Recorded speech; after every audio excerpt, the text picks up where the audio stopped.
In this special extended Shine 365 podcast, we'll explore many ways to relieve your anxiety. We're not just hitting one article. We're not just hitting two articles. We're hitting multiple articles to get you out of your anxious state and to help you live a better life. We're in the midst of a pandemic. But what can we do to calm our mind and calm our bodies? What can we do to relieve our anxiety and the stress? We'll start this podcast with an article from Well and Good entitled 6 Ways to Cope with the Return of Pandemic Anxiety by Aaron Bunch. We're all feeling it. For much of the last year, vaccination was the carrot hanging over our heads to get us through the unprecedented challenges of 2020. And for a brief window of time this year, vaccination actually relieved us of the extreme anxieties expressed by the pandemic. I know that after I got my vaccine, which of course is everyone's choice what they do, after I got my vaccine, I did feel better. Levels of the virus were going down.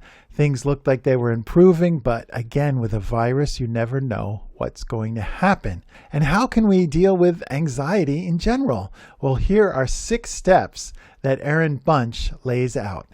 Number 1, remember that anxieties are designed to help you, so let them. Anxiousness is unpleasant, to say the least, but it's not designed to torture us, even if that's how it sometimes feels. Anxiety is a cluster of experiences, thoughts, feelings, emotions, and physical symptoms that result from activation of our sympathetic nervous system. The sympathetic nervous system is activated when we're under chronic stress or we feel like we're under threat. Anxiety is the long-term version of that acute fear over time. We don't know what's around the corner. And if you watch the news, it can be very anxiety-ridden and stressful. So, what can we do right now to relieve some of that anxiety and stress?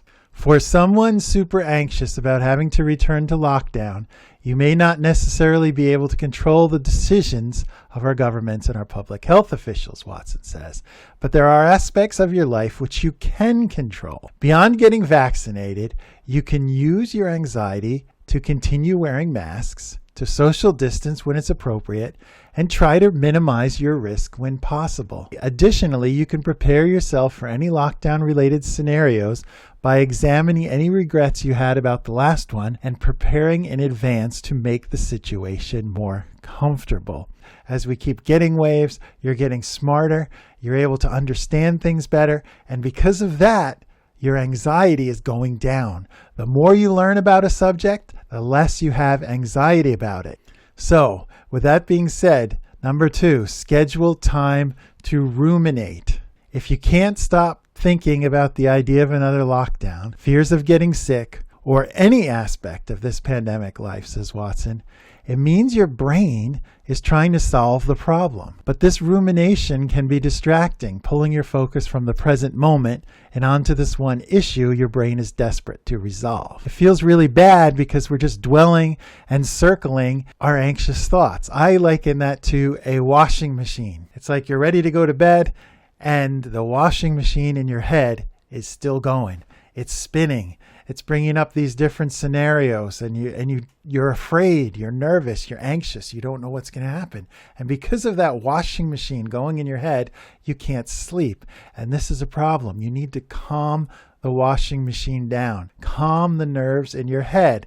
And let's look at a way we can do this. To avoid getting stuck in a pattern, she recommends asking yourself if the issue is something that you can actually solve. If it is, then set aside a specific time to think it through, even going so far as to schedule it on your calendar. And this will allow it to be more contained and you'll have less time ruminating about it. There are certain aspects of this that you can solve. For instance, if you have anxiety about going to the store, maybe you're going to go to the store less, which means you'll figure out exactly what you need ahead of time. You'll have a list, you'll go into the store, you'll get it, and you'll leave. Or you can order things through programs or apps such as Instacart, so you don't have to go to the store.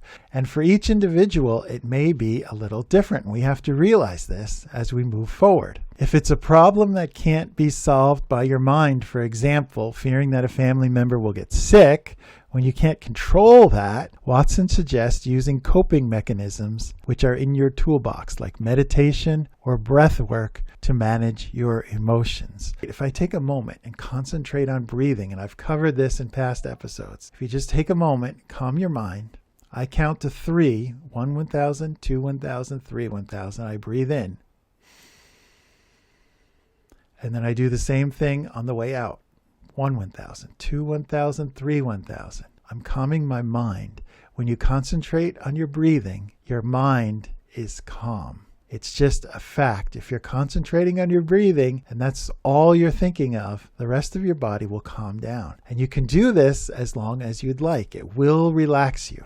For instance, if you're worried about your mom getting ill, for example, this might look like making sure she's vaccinated and wearing masks indoors and encourage her to take care of her health by walking. I speak to my mom a lot. My parents are together. I speak to them a lot. They're active individuals, and my mom just does happen to walk every day. In fact, she is a good influence on me because she makes sure I walk every day for my health as well. And we'll cover walking later on in the episode. That's another way to cure your anxiety. And it really, really works. Number 3, remember that uncertainty is difficult. Human beings don't like uncertainty. Full stop. We all know that. But maybe you can reflect in your meditation practice or journal on what it is to exist in a place of uncertainty and be okay with it. Think about whether or not there is a more adaptive approach. If there's someone in your life perhaps who deals with uncertainty in a way that you admire, and then you can talk to them about it. We all deal with uncertainty. It's a part of life, unfortunately. There is a certain amount of uncertainty. Myself, I pray, and prayer helps me through my uncertainty. It calms my mind, calms my heart. I gain answers from it. And everyone, of course, is different. Practice ways that help your uncertainty. Number 4, let yourself feel grief, sadness, disappointment, and anything else that comes up. The ongoing nature of the pandemic may have you in your feelings in more ways than one. In addition to anxiousness, you may feel sadness, disappointment, hopelessness, and sometimes we grieve the big losses, but we can also be grieving the smaller losses, like the loss of ease and anticipating what the future will bring and what it will look like. The future is changing. We can't get away from it. That's a fact. It's happening. Things are changing. We can be a positive part for positive change, but we can only do so much. And remember, they do the best you can do and pray for the best outlook, and then continue on. Move forward. Don't let your anxiety stop you from continuing to be the best person you can be. Everyday life was difficult enough before the pandemic, but now things take much more. If you think about the present moment in this way, perhaps then you can allow yourself what Watson calls radical compassion. It's the expectation that we won't have these very human responses to these circumstances. And we have to be committed to ourselves enough to realize that we do experience losses in life. And we have to open ourselves up to these in order to have ease, contentment, and joy in the future. 2021 is a difficult year. There will be difficulties coming in future years. And I'm not trying to burst any bubble by saying this, but life isn't always easy. There is hope. That is a huge thing. There is hope. Try to acknowledge that life has changed. And this is a difficult truth to swallow. We will never be the same as we were before COVID-19. That's just the way it is. We will never be the same. We can't help the fact that we went through this. And right now, there's so much pressure to return to normalcy. And we still haven't had time to address the idea that normal might not have been good. 2020 was a wake-up call for many people.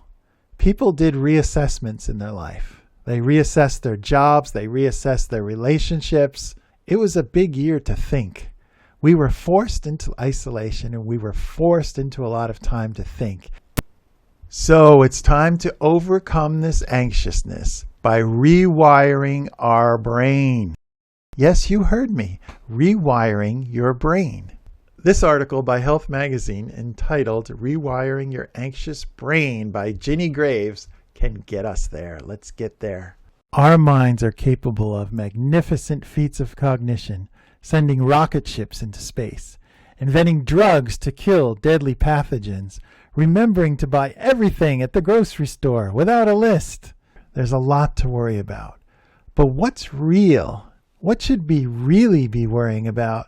And what should we not worry about so much? The limbic system can be triggered by things like public speaking, or crowded elevators, or scowls from the neighbor. A scowl from your neighbor can trigger your fight or flight. That's crazy. Happily, our human brains are more sophisticated than early mammals' brains. We have a cerebral cortex, a complex processing area that can do long division, remember to buy toilet paper, and talk our limbic system off of the ledge. Remember what's real and what's not when it comes to what's worrying you. Neuroscience has shown that brain networks that fire together wire together. So chronic worry trains your brain to be more anxious. You're literally training yourself to worry more by worrying. My therapist taught me to plunge my face in cold water when I feel a panic attack coming on. The shock of the cold water, it stops the panic attack in its tracks, and it helps me calm down. Becoming familiar with your anxiety is the first step in taking conscious control of it, says Sarah Gray, an instructor of psychology at the Harvard Medical School. You have to be aware of your thoughts before you can change them. And to do that, you need to approach your worry like a scientist. When you have an anxious or worried thought, write them down, along with when they cropped up, what triggered them, and what other conditions were present. Were you hungry? Tired? Was it Sunday night and you were stressed about the coming work week, suggests Gray? If you gather this data, you will see patterns, and you'll become aware of your anxiety triggers to help you understand why you're anxious, and then you can respond in a more effective way. Maybe you just need a nap. A mentor of mine used to tell me, don't make any major decisions when you're angry or upset, when you're hungry, or when you're tired, because all three of these things can activate your fight or flight, and you're not making a rational decision. People need to switch on their inner calm.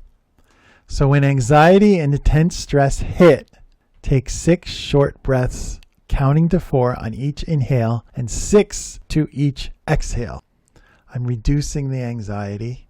I'm clearing my head. I'm not thinking of anything other than concentrating on my breath. We need to get grounded. Callahan's ice water strategy, sticking your head in a sink of cold water, will actually ground you. It interrupts your fight or flight responsibility by triggering the calming parasympathetic branch of your nervous system. When I can't immerse my face in cold water, I'll just put cold water on the back of my neck. You need to shock yourself out of the anxiety. When you're anxious, your mind is catastrophizing about all these terrible things that are going to happen to you. And you need to bring yourself out of that. So you can do that by dunking your head in a cold bath of water. Dunking your head, filling the sink, or even just putting ice on your head, something to take you out of your headspace and reset yourself. Here are some things that you can do to get yourself out of that rut and learn to become a more positive person. You can manifest a better life. We all have the ability to change our lives for the better. In this article, King of the Chill, we'll cover how to stay positive and manifest a better life. There's a difference between worrying about the future and looking forward to the future. We can't predict what will happen, but we can hope for the best instead of hoping for the worst. Why be negative when you can be positive? Visualize your goals and convince yourself that you already have it. Think of it not as a matter of if, but when. People create a vision board to help keep them visualizing short and long-term goals. Others wake up every morning and make it a point to acknowledge what they want to accomplish that day, week, or year. And don't think of it as magic, but more of a means to keep you focused. You need to have a goal. You need to write it down so you can see it, so that you can keep focus on it. We all have things we like that we're not doing for a job. We may not be earning any money. We're just doing it because it's fun. One of my hobbies is to go out and fly a drone. A hobby is important, and finding a hobby can be simple. A hobby can be just taking care of plants. Just make sure your hobby never becomes a chore and it never causes you stress. If your hobby causes you stress, it's not a hobby. It's not relaxing. It's more of a job. It's a job you created. You're probably not making any money doing it. You're just adding stress to your life. Stop doing it. Let's go to the next one here. Let go of what you can't change. Letting go. As I mentioned in the beginning, life is tough. Sometimes it's unfair. Sometimes it's cruel. The best thing we can do for ourselves is just roll with the punches. Accept that most things won't always go our way, but don't let that stop you. Change course when you need to. Adjust your sails and keep moving. Now, my wife is really good at this. She comes from the country of Bulgaria, and it's been drilled into her to adapt. If something happens, adapt to it, move to the next thing. If you're going one direction and you can't go that direction anymore, veer to the right and then go to the left, and eventually you'll get there. Sometimes you have to adapt in progress. Here's a huge one. Do not compare your life to others, because each of us is different. How can we compare our life to another? Do not compare yourself to other people. Stop comparing where you are in life and where your friends, family, or even strangers are in life. Everyone lives a different life. I don't care if you go on their Instagram page, their Facebook page, their web page, and you see them doing a certain thing. Don't compare your life to them, because we're all different. We all do things differently. We have different circumstances, physically, mentally, monetarily. We can't compare ourselves to other people. We have to do what's best for us within our abilities. And that doesn't mean we shouldn't try hard to do things. It just means that we are a unique individual. Let's face it, some people have an easier life on the surface, and that's okay, but be happy for them. Don't get yourself down on your own situation just because their situation seems so great. Maybe it's not as great as it seems. Maybe behind that gated community in that mansion, there's a person who isn't so happy. You don't know if their wealth has made them happy. Probably not, because we know that wealth, true wealth, comes through relationships, not money. This is a part of my day that I look forward to every day, and I'm not able to do it every day, but when I can, it is amazing. And it's very simple. Walk. Walking will not only give you a chance to reflect on your life, it will give you a better perspective as the day turns to night. In this article by Kathleen Alcott, we'll explore how she started walking to relieve her anxiety. Walking every day made me realize a lot about life. For as long as I've had an imagination, it has carried me places meaningful and frightening, snagging always on the potential catastrophe. We all get nervous, especially when we're trying something new, and we worry. Well, how can we calm down this worry? How can we calm down this anxiety? Especially at night. I've found that at night is the worst time for people who have anxiety. There has only been one cure for this anxiety, and that is to take a walk at sunset. Watching the light gives me the terrible feeling that I've missed something. You know, you've been there. It's the end of the day. You're looking out. It's getting darker and darker, and you're feeling, oh, did I really do everything I needed to do during the day? There's something about night that just makes you feel a little bit insecure. Is everything going to be all right?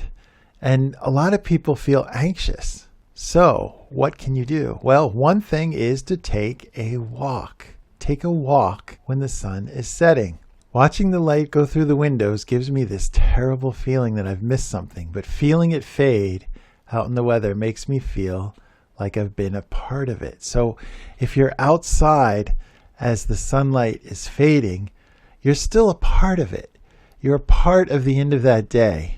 And there's something powerful about that. I remember the first time I noticed my fear in myself. I was about 6, and my father had taken me to a matinee movie. As we emerged into the darkened parking lot, I started to bawl, having this strange feeling that the world as I knew it had shifted unalterably without me knowing it.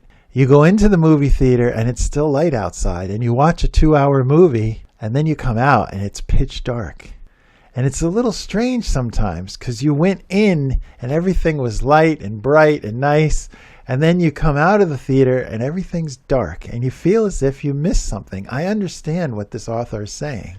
In my small hometown in Northern California, where I became known as the little girl who walked, the wooden Victorian houses took on another quality at dusk.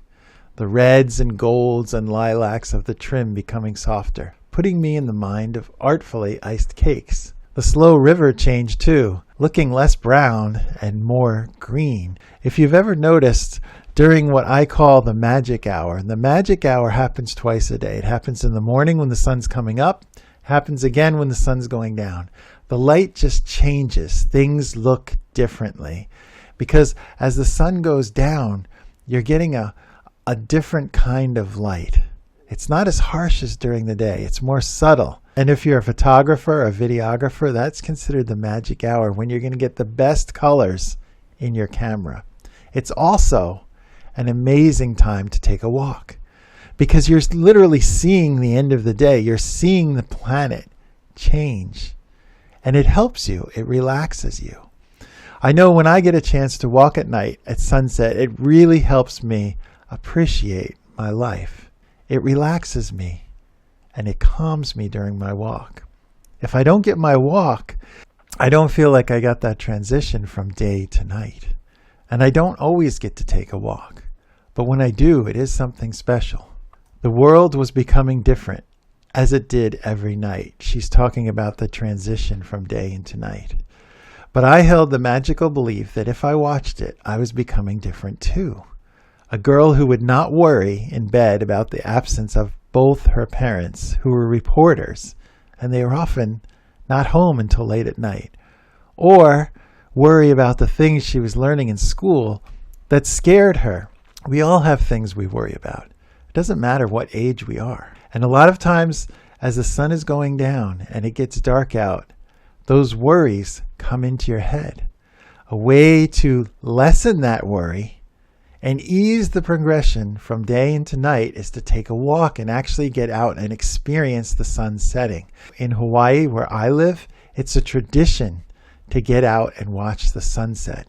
It's a natural rhythm in the island, and so many people do it. It's very calming. It calms your nerves.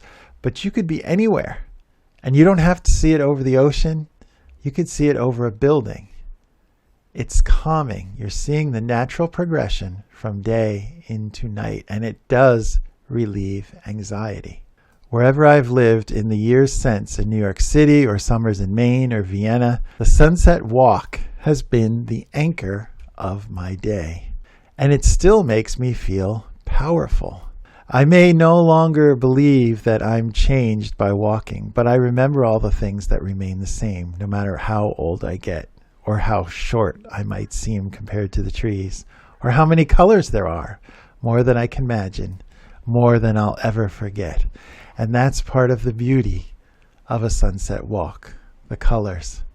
The colors that you see are amazing as the light changes. And when you become part of that natural progression, it calms your nerves, it calms your mind. Is there any time when anxiety is actually good for you and me? Surprisingly, yes, there is. In this article, Why People with Anxiety Do So Well During a Crisis, according to a psychologist, by Melissa Pandika. My sisters and I called home as soon as we saw my mom's text that my dad's fever had spiked. Both our parents had recently tested positive for COVID-19. My dad was tired. He could barely speak, a possible sign of dangerously low blood oxygen levels. "Dad, you need to go to the emergency room," I said firmly. "Just go." My mom dragged him to the ER despite his groggy protests, and sure enough, his oxygen saturation had dropped to concerning levels. Thankfully, his chest x-ray looked fine and he didn't need supplemental oxygen. Still, my instincts about his blood oxygen were correct, which left me shook but also affirmed my assertiveness. Sometimes you know in your head that something is not right, and you have to trust that instinct. And this is what the author of this article did, and it paid off in spades for her. She continues, I'm not normally cool-headed, though. My generalized anxiety disorder, GAD, makes me constantly second-guess myself, even over something as trivial as whether to cancel on someone or to speak up in a meeting. So she takes forever to act, and then she agonizes over whether she acted correctly. We've all made decisions where we've second-guessed ourselves and said, did what we do really... was it the right thing? But we have to look back. We don't remember where we were in that exact moment. And at that exact moment, maybe we made the right decision, giving all the knowledge that we knew. Hindsight is 20/20, they always say. So you have to do what's best given the situation in that particular moment when you make the decision. In moments of chaos, my mind locks into place. I act with more calmness and decisiveness than I usually do. I have an anxiety disorder, so why do I thrive in a crisis? Very strange, right? I asked Sarah Adler, a clinical associate professor in psychiatry and behavioral science at Stanford, to help me unpack this paradox.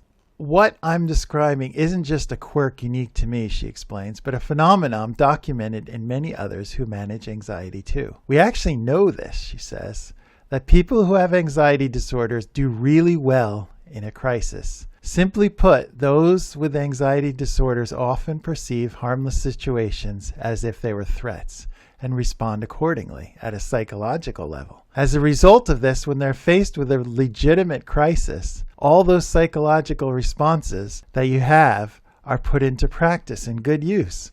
As they always say, practice makes perfect.